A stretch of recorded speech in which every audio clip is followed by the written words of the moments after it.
Hey guys, this is Mr. Grice for Algebra 1, Chapter 7.3 Notes, Solving Linear Systems by Elimination. So our learning target today is to be able to find a solution of systems of equations by using elimination. So far in Unit 7, we have solved systems by graphing and by substitution. Some systems are more easily solved with elimination instead of substitution.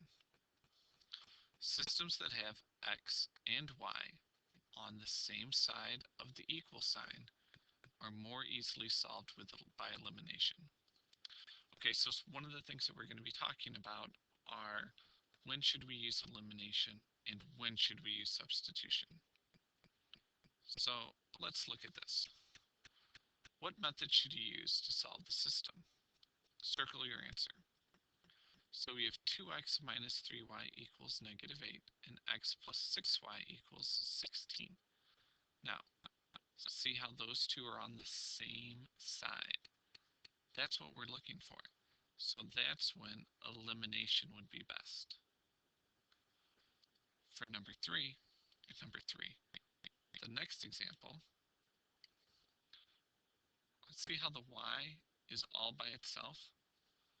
Okay, when the y is all by itself, that's when we would use substitution. So for the third example, which one do you think? Elimination or substitution? Check to see if they're on the same side of the equal sign, and you should have said elimination.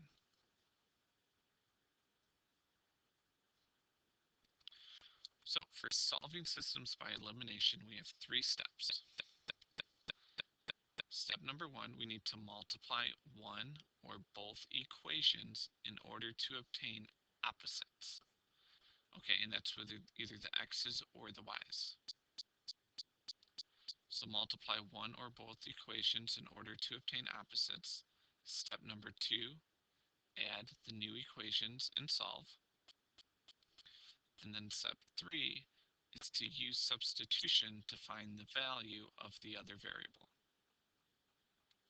Now, if you need to continue writing these steps down, go ahead and pause the video. Otherwise, I'm going to move on.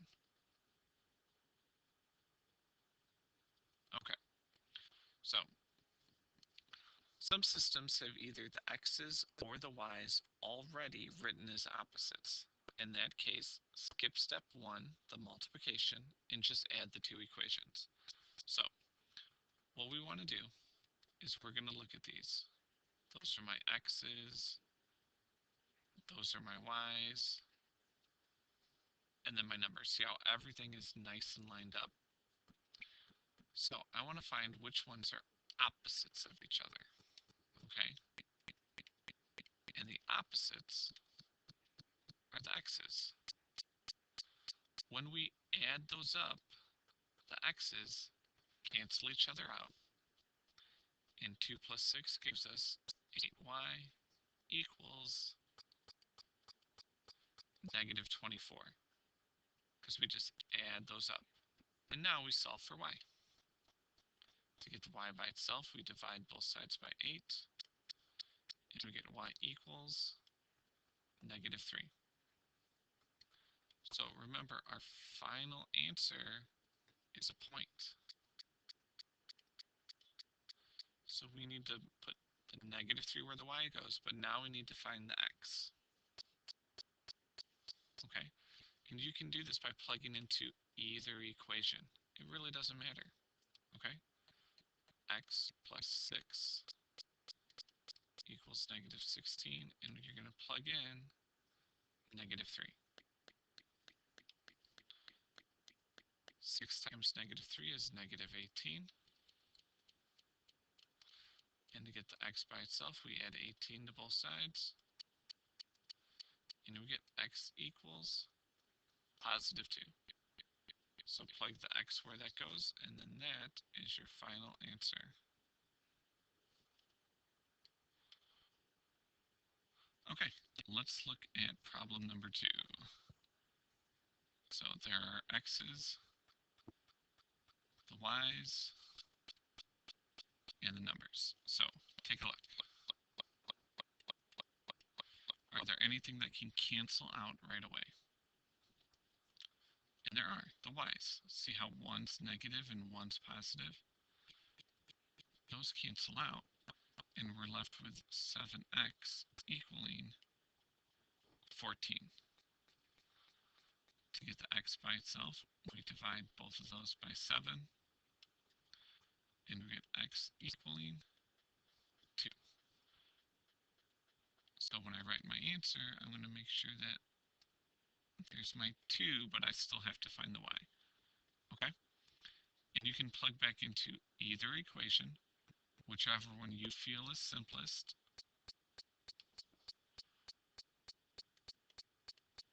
Plug in the 2. 3 times 2 is 6.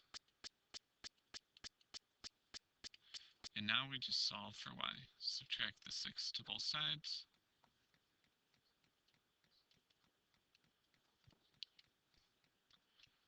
Divide by 2.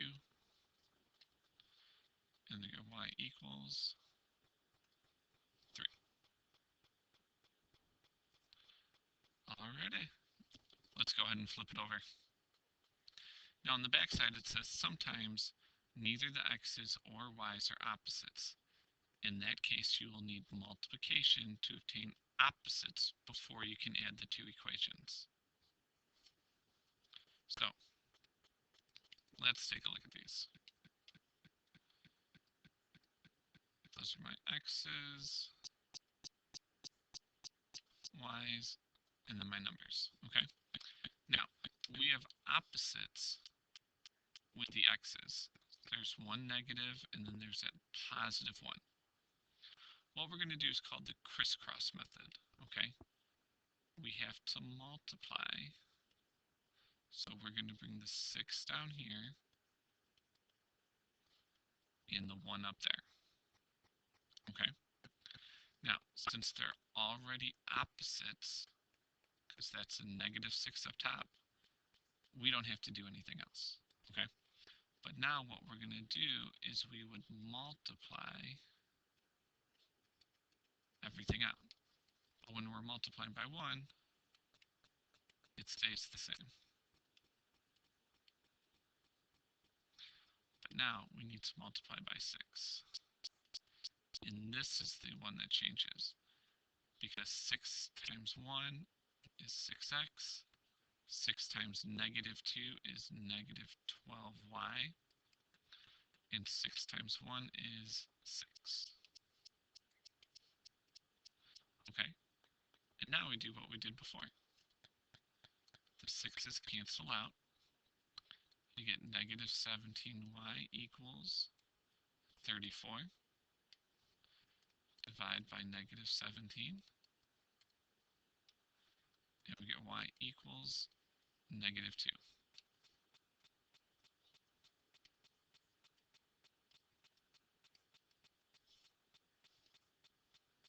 Okay. Now, plug into either of the original equations. It doesn't matter which one you do. I'm going to plug into the bottom one, because the x is already by itself. X minus 2, and we're plugging in negative 2.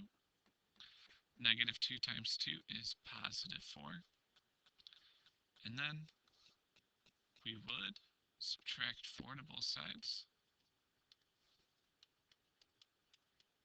X equals negative 3. Okay?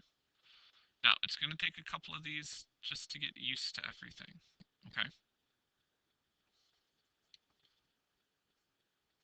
So, the next one. X's,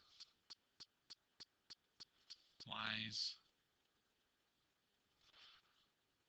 and our numbers. Okay? So, using the crisscross method, our x's are opposites. The 2 goes down, and the 3 goes up. Since they're already opposites, I don't have to make one of those negative. Okay?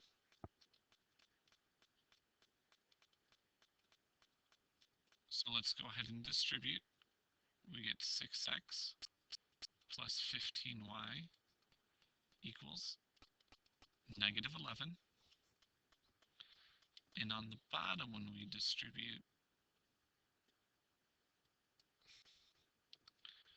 we get negative 6x plus 10y equals negative 42. And I just realized something right here. I didn't distribute correctly. That should be negative 33. Did anybody catch that? I hope so. Okay, so cancel out the 6's, and you get 25y equals negative 75. And to solve for y, we divide both sides by 25. And y equals negative 3.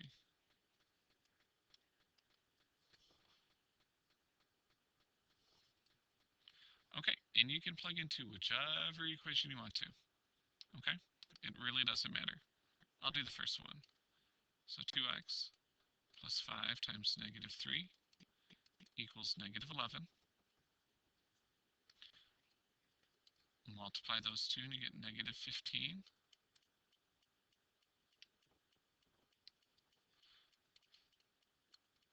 Add the 15 to both sides. We get 2x equals negative 11 plus 15 is 4. And divide both of those by 2. X equals 2.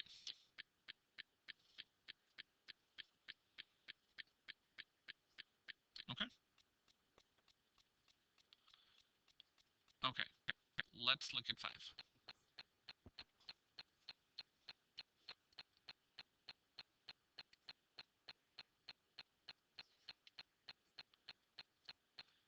Alright, we will cancel the x's out.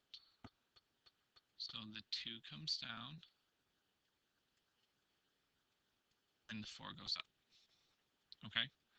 Now, my only problem with my x's is that they're both positive. Okay? So I need one of those to be negative. It doesn't really matter which one you want. I'll multiply by negative 2, because that seems a little bit easier. Okay? So go ahead and distribute to the top. We get 8x minus 12y equals 16. And then we'll do the same thing to the bottom.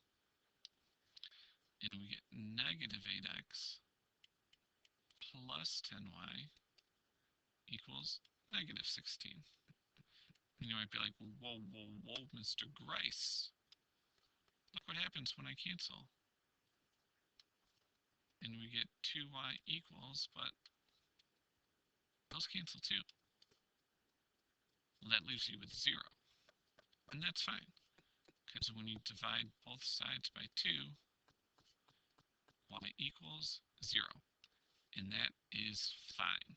Okay, we actually like that. Because now when you plug in to either equation, it doesn't matter which one. I'll do the top one. It'll be a little easier for you. Okay? Because right away, those cancel. And you're left with 2x equals 4. Divide both sides by 2. X equals 2.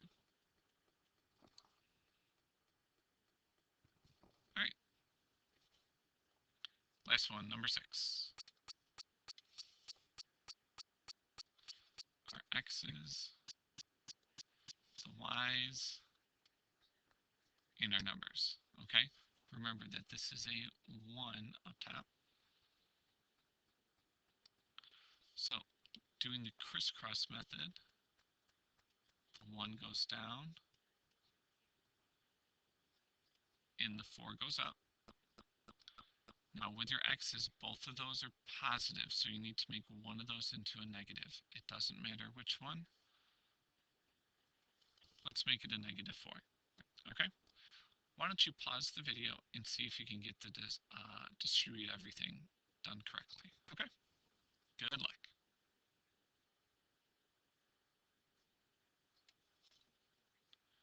Okay, once you distribute, that's what you should get. Negative 4x minus 12y equals negative 28. And now let's see if you can finish off the entire thing, okay? Remember, you're going to want to cancel out, solve for y, and then plug back into either equation to get what x is, okay? You're all on your own. Go ahead and push pause, and good luck.